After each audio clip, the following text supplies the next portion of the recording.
Welcome to a community built of tomorrow's business leaders. Hey guys, I'm William Freitas, and this is the Socius Podcast. Socius, welcome back to another episode. Today we've got Bob Greenup from BNI, and specifically Bob's the Executive Director for the Sydney Central region. Bob, thanks for coming along. My pleasure. Well, my pleasure to come along and see what I can share. I'm sure there is plenty that you can share with your wisdom over the years. So if you don't mind, give us a little bit of an introduction as to who you are, your background, and what it is that you do. Yeah, look, I've been in business in some kind of a management role or ownership role now for 52 years, over half a century, which sounds awful from maybe a young person's point of view, but a lot of lessons along the way. I've been in industries from metal to food to marketing, all sorts of things. And design, a range of industries. So it's been a very interesting journey as a leader of organisations from the time I was 24. So learned a lot over that period. I wish I knew everything I know now back when I was 24, but that's all part of the journey. So take me back to when you were 24. Yep. Like, where does that come from? Where does that entrepreneurial dream or idea come from? Was it inherently coming from your family, your parents? Were they business owners, or how did that come about? Well, I didn't choose to be a manager at 24. What actually happened? My father was always in his own business. My grandfather was in his own business, and I've always had this passion to actually have my own business one day. But I didn't have it at 24. I was a trainee in an organisation, and I finished my degree as a trainee, and they decided I had management potential, and it was a weird situation. They actually they promoted me to manager and put the manager that I had as my assistant. And my assistant was 60 years old, and I was 24. So I went from being his subordinate to being his boss, right. Like that. So that was an interesting dynamic. It actually worked okay. I actually navigated diplomatically that change. Yeah. It was imposed on him, but effectively we worked quite well together. So that was an interesting dynamic right from the get-go. So and how did you find, how do you react to that? Did he react positively, negatively? What business was that? Give us some insight. It was a Sims Metal. It was actually a recycling business. So I was actually running a foundry. I was actually running a smelter with about 50, 60 staff. At 24? Yeah, at 24. And it was a fairly demanding industry. It was a 24-hour, 7-day-a-week industry. The manager at the time, who was 60, was probably getting near the end of his working cycle. Okay. And he didn't really have, I suppose, the tech smarts to basically move forward. I just finished a university degree and I'd been working as a trainee for a number of years. And it was clear that he actually was probably getting a little bit out of his depth. So basically he came in and transformed that business. We actually took that business from a very marginal break-even business to a very profitable business within about 2 or 3 years. We were making $25,000 a year in that little business when I took over, and we're making $400,000 a year by the end of 3 years. So it was quite transformational. It was a really good journey, actually. So you're managing the business at 24. Yeah. And did you buy into the business at some point? No. Okay. No. It was just a management thing, and around about 26, 27, they promoted me again. I became the 2IC in the state for the whole Sims Metal operation in New South Wales. And then it was a very interesting organisation because the management style was brutal, to say the least. And I must admit, I thought there's got to be better ways of managing a business than this way. And I discovered a thing called an MBA. And I decided to basically leave that company at that time and went and did a part-time MBA at Macquarie University. That was transformational. Actually doing a master's degree in business administration basically opened up the world from my point of view, because I'm actually a trained metallurgist. That's my core discipline. I worked as a metallurgist postgraduate for about 6 months and never have ever done it before, never done it again. So once I got the MBA, I could look at every industry, any industry, and I then went from that into the food industry, into engineering industries. It didn't matter. Once you understood the principles of running a business, it didn't matter what the business was. You could apply simple business principles to it. So it actually didn't matter And the very first step I took from being in the recycling business was actually being general manager for Ingham's, New South Wales, a chicken industry. Wow. And I said to Bob Ingham at the time when he appointed me, I said, why would you employ a metallurgist with his metal background to run your chicken business? He says, I'm sick of all these chicken farmers telling me what to do. They don't know how to run a business. I need somebody who knows nothing about chicken. And it actually was successful because we actually transformed that business from being a loss maker into a profitable business for the 6 years that I was there before I moved on into my own business. Interesting. And how much do you think the MBA impacted your journey as an entrepreneur and running your own business? Oh, massive. As well? Yeah, absolutely massive. You just saw things in a different light. Everything from the way you manage staff to the way you plan your marketing, business planning, financial management. It just changed the entire perspective on how you should be running a business. It's interesting because a lot of people view their undergraduate degrees as a piece of paper. But I definitely get that sense that an MBA is a lot more valuable and it's a lot more transferable. And a lot of our listeners are business owners, right? Yep. And so some of them might think actually, or they may have had dreams at some point to have had an MBA, and they might be sitting there thinking, should I even consider doing an MBA and will that improve my business? I think if you wanted to have flexibility in your working life, you definitely need to do some form of professional management development to learn the principles of how to run a bit, regardless of whether you're in an engineering business, a food business, whatever. You do need to understand the fundamental principles of running a business. They're very, very common right across all businesses. It's actually quite surprised me how I could transition from one industry to another industry quite successfully. At every single change I made, the business has got more successful than after I arrived. So it was became a bit regular that I could actually impact businesses by 200, 300, 400% as I transitioned from one industry to another industry. And that was just a reflection of the fact that once you understand the principles, you can basically leverage those principles into any industry.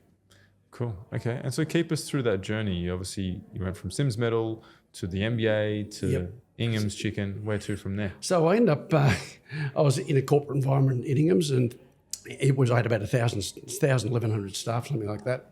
And it was a fairly demanding. It's 7 days a week, 24-hour operation. And I decided that it was time I'd already successfully got it out of unprofitability to profitability.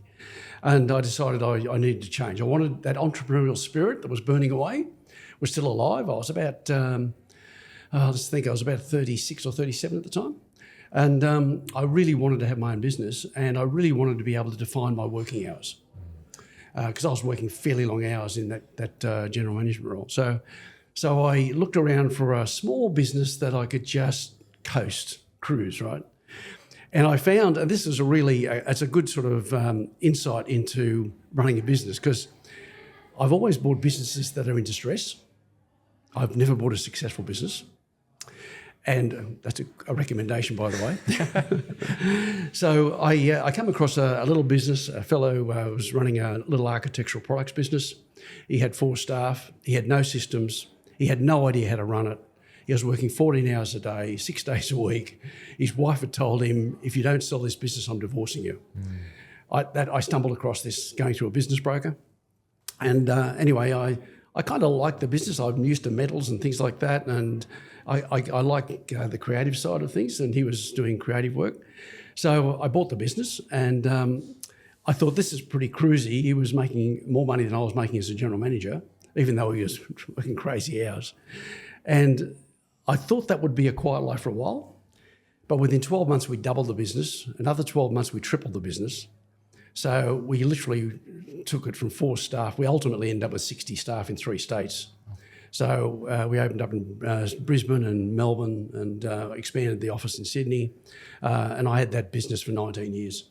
Yeah, wow. And that was just a matter of applying, bearing in mind I knew nothing about the industry, just applying basic business principles to that particular business. He wasn't applying any of the business principles to the business. And I just came in and said, well, how do I organise this? Organised it, and it just exploded. What are the principles you speak of? You have to have a systems. Anything that's going to be repetitive, you have to have a system. The owner of the business that I bought from, his system was call Ron. Call Ron. So every job sheet that went out on the floor was see Ron, right? So he was getting harassed with phone calls from the workers on how to do something because he didn't actually have a system for documenting it.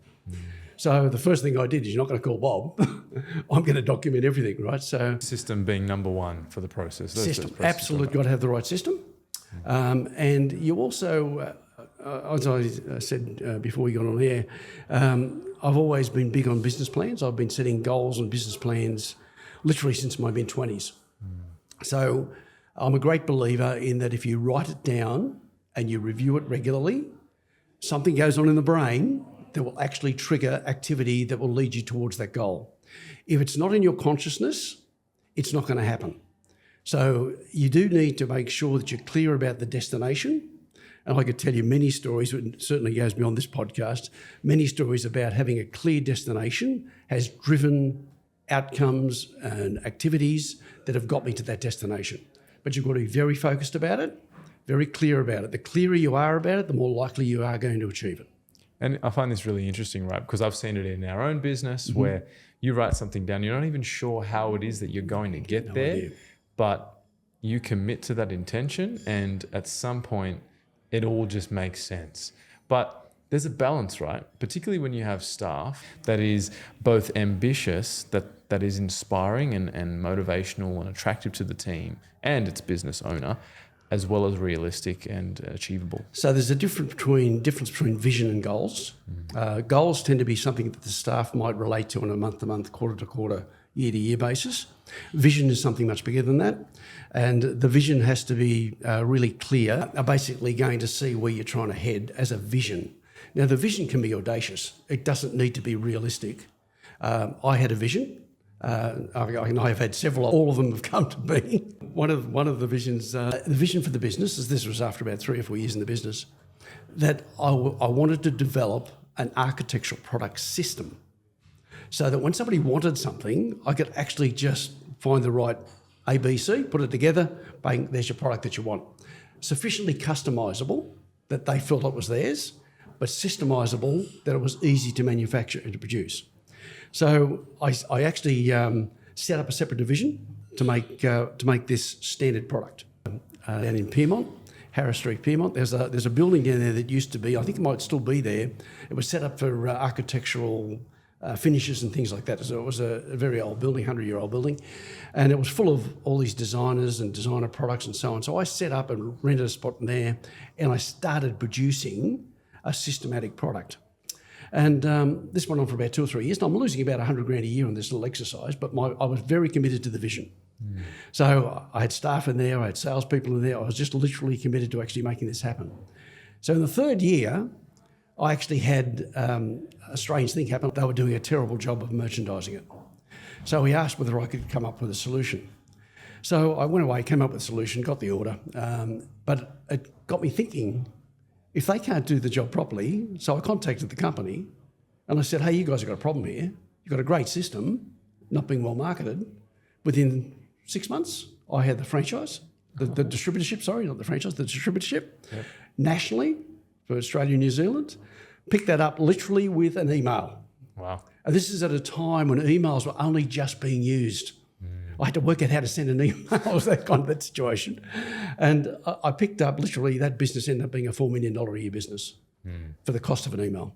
In addition to the architectural products business. That turned into the architectural products division. Got it. That replaced everything I was trying to do. It was a delivered solution to exactly the vision I had.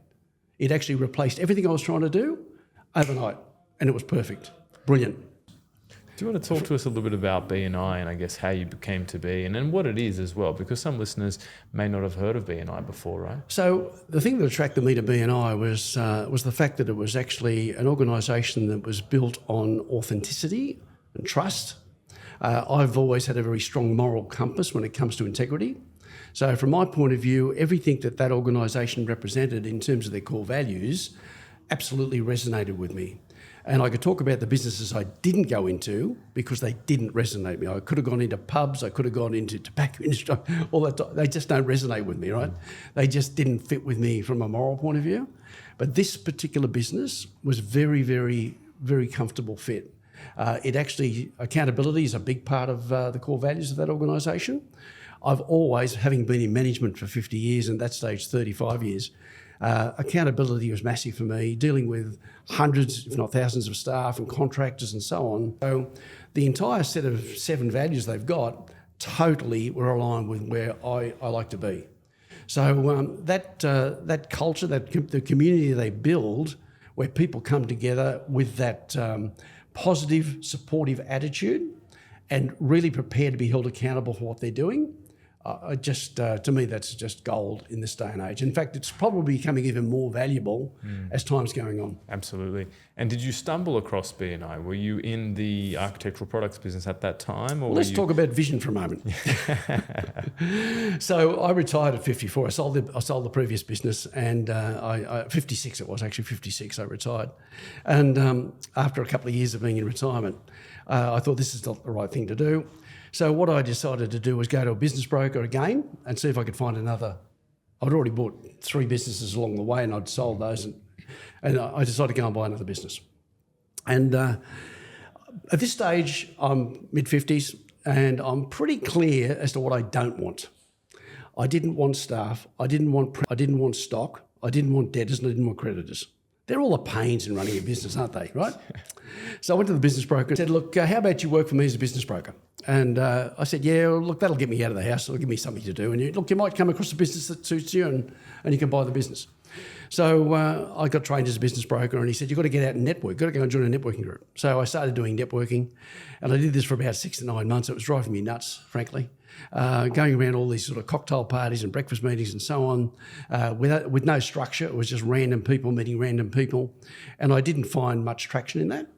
And one day I got invited to a B&I meeting, and it was the first time I'd been invited. And I went along, and I thought, this thing has actually got legs. This actually looks like it works.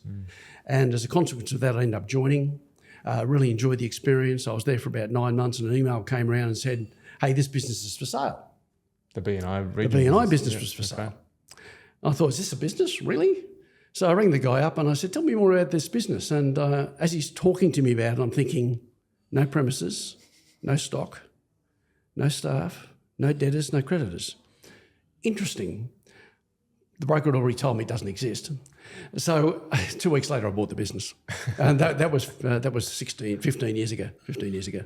Yeah, wow. And so for the listeners at home, I guess B&I is effectively a structured referral meeting, a referral program that business owners can go to. And it's basically an association of unincorporated businesses. They basically come together as a community.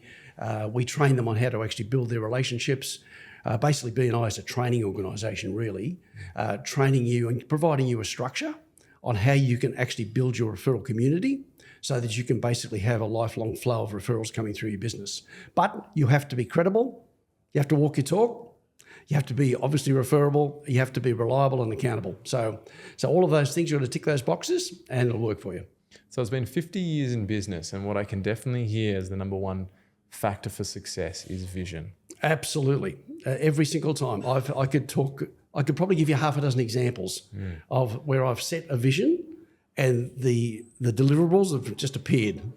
And I had no idea where they were going to come from.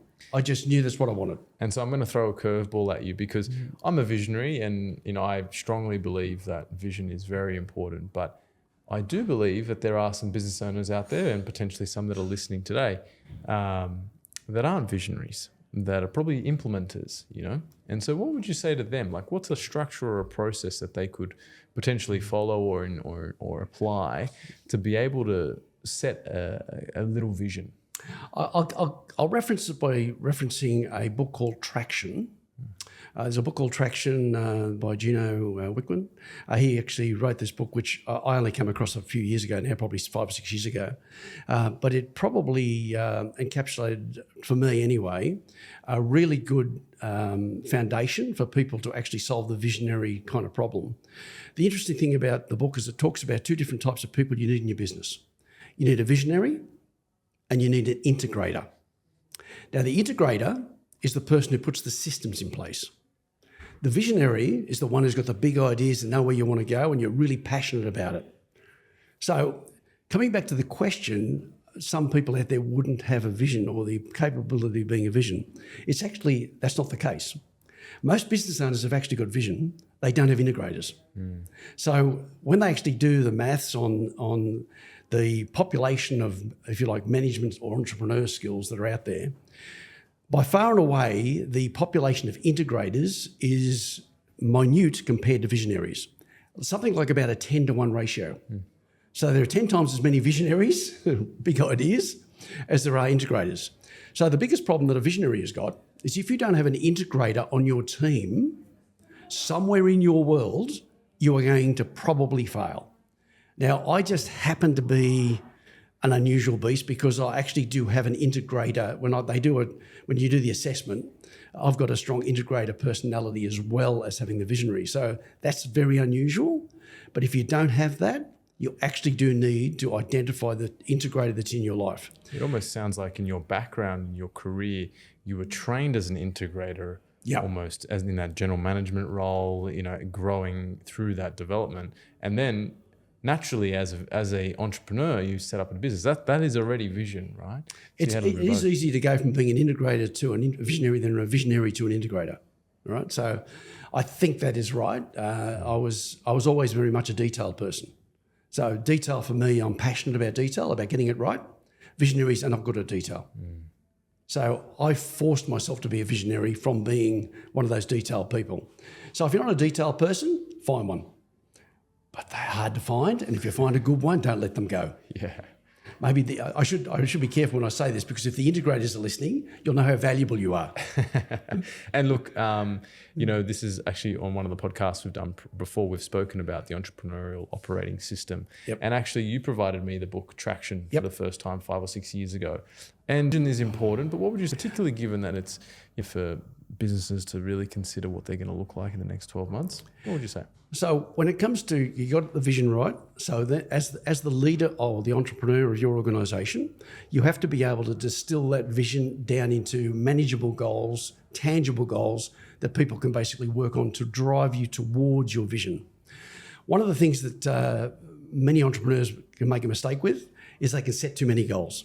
There's a concept running around these days called 4DX. 4DX is all about the 4 disciplines of execution. And one of those disciplines is that you must keep your goals to only 1 or 2 at a time, because if you try to actually go down the route of 5 or 10 goals in any set period, then effectively you're going to achieve none. And this is all related to trying to cope with the whirlwind of life. When we're running a business, the phones are ringing, the debtors have got to be collected, the creditors have got to be paid, the staff have got some issue to be dealt with. That's called the whirlwind of running a business. And if you actually want to achieve goals that are going to move your business to another level, then you don't want to take on any more than 1 or 2, or otherwise you're going to actually be disappointed. And that's not motivating for your staff or the people in your network. So that's probably the biggest thing that I've really stuck to over the years. I've had very clear on the vision and very clear on the couple of major things I wanted to change. It's just so you actually keep your eye on the whirlwind, because the whirlwind will gobble you up if you don't have that under control. If I go back to that first business I bought, that operator was completely absorbed in his whirlwind. He spent his whole time just literally whipping around solving problems because he didn't have any systems, he didn't have his whirlwind under control. Yeah. So the first step with goal setting is get your whirlwind under control. Systemize it. Make sure that everything that's going to be a repetitive activity, make sure you systemize it, you train people to run the system. And then once you've got the whirlwind under control, then you're in a position to start setting goals which could move the needle on moving your business to a different place. And before we get to the goal setting element, talk to me more about the whirlwind, right? Because I just know there are some listeners going, well, I just got to get it done. I just got to be in that whirlwind. But every time I hear that analogy, I think, what percentage of my time is in the whirlwind? Absolutely. And what is the perfect equation? So look, I think 80% in the whirlwind. You really need to get your business. If you're going to move your business, if you're going to grow your business, you really do need to get your whirlwind down to 80% of your working week. Now, one of the characteristics of life is that activity expands to fill the time available. So if you're not disciplined with the way you manage your time, your whirlwind will gobble up every available hour you're prepared to spend on the whirlwind. So you've got to have discipline around your diary, discipline about what's important and what's critical. So the goals are going to be something that you're going to set aside time for, and they're non-negotiable. So if you actually take that attitude that they're non-negotiable, then you'll actually achieve it. But if you actually don't have a clear goal, a clear priority around the goals, the whirlwind will just gobble up the time all the time. And I've experienced that so many times in my life. Like at the moment, as you know, I do a fair bit of exercise and activity. I do a lot of training. And one of my sort of big goals at the moment is actually doing my triathlons. So for me, I've got to put aside 6 to 8 hours a week for training. Now, I'm pretty busy. I've got plenty to do. I can assure you that my whirlwind could be up those 6 or 8 hours like that. But I've got to be really tough on my diary about when I'm going to do it. It's the same with every business I've run. If I've wanted to move that needle forward, I've really had to sort of say, okay, that's 2 hours. I'm allocating it to this, and that's going to happen. And basically do something that's worthwhile, set some worthwhile goals, make sure that you end up with a business that you're really happy with, proud of, that's going to be fulfilling for you personally, apart from financially, but do something else from a personal point of view that makes you feel good about what you're doing. And I think that's really important because it's quite easy to be in the whirlwind 100% of the time when if you set a goal that it's a revenue target, for example, and that's a key goal for you and you see another potential new business client coming through and that's going to help you get close to that goal, you just engulf that into your whirlwind and it just becomes more of your whirlwind, doesn't it? Yep. It's actually not getting clear on, you got to spend some time, maybe 20%, 30%, whatever the percentage is, actually thinking about working on the business as well. Yeah, look, I think the critical part of that, and look, the whirlwind attracts stuff all the time. So if you don't take the discipline of systemising what's going on a regular basis, you're going to basically just make a bigger and bigger whirlwind. So part of your whirlwind or your goals, depending on where they sit in the overall scheme of things, has to be focusing and putting some time into systemisation. You'll never be able to control the whirlwind without systems. It's impossible. You just get busier, more burnt out, more frustrated. You've just got to get used to the fact you've got to have systems. And that was a great example that you mentioned with particularly the architectural products business, right? You could have created a bigger and bigger whirlwind. Yep, absolutely. And I tell you, that whirlwind was over within 6 months. I'd already systemised it within 6 months, and it was like, it surprised me how easy it was to fix because he had it so far off the rails. It literally took me, I bought it in July. By the end of the Christmas, I'd systemised everything. I had a little Mac computer, one of those original little grey box things, did all the programming over the Christmas, and by the January, we were systemised. And so I'm actually quite interested to talk to you about a little comment that you mentioned. It frustrates you a little bit, and I see it too. Australian businesses being quite complacent and how easy it is that we actually do have it. Do you think it's a generational thing? Do you think something can really shift it? I think we're in a very special place in the world. So I certainly don't regret the fact that I'm an Australian. It is actually a land of opportunity. I cannot believe how much opportunity is in this country still today. In fact, the opportunities just keep expanding. The fact that it is, and some people may not react kindly to this comment, but it's easy to run a successful business in Australia. Show up, deliver the service you promise, and back it up, right? So effectively, unfortunately, there are many people that don't do that. They actually put it out there, they market themselves, and they don't always deliver, they don't always provide the right level of service and things like that because it is relatively easy.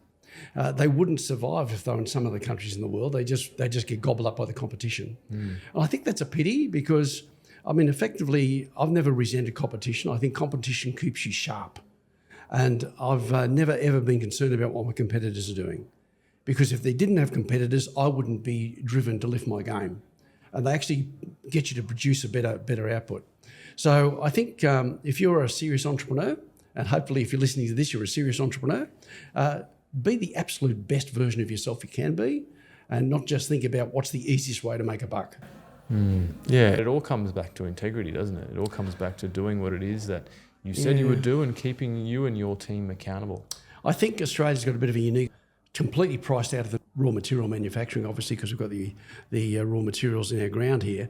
But when it comes to the larger side of the economy, we're a services economy.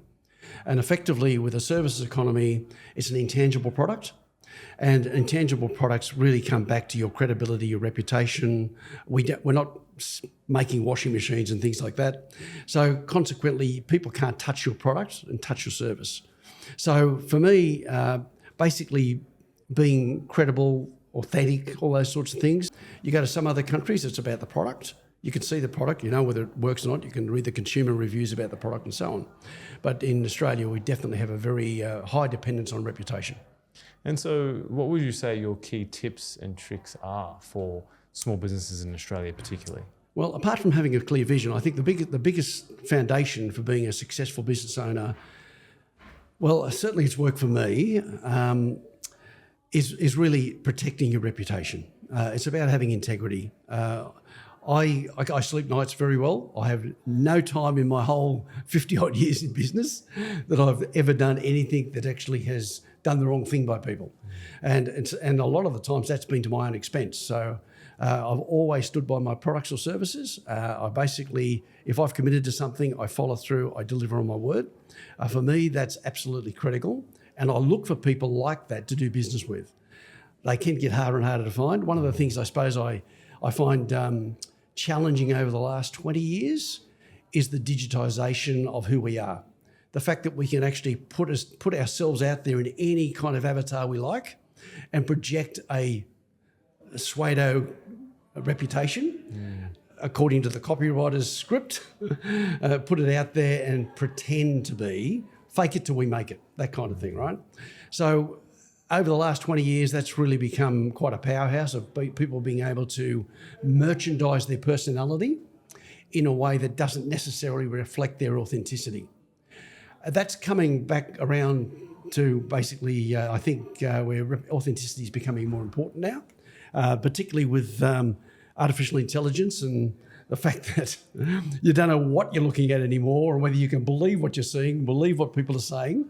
I think the fact that we're actually realising you've actually got to meet people even more now to know you're actually dealing with a real person, that they are actually going to do what they say they're going to do. So one of the things I do love about the B&I model is that we actually meet physically and we actually know who we are and we get to literally know, like and trust each other.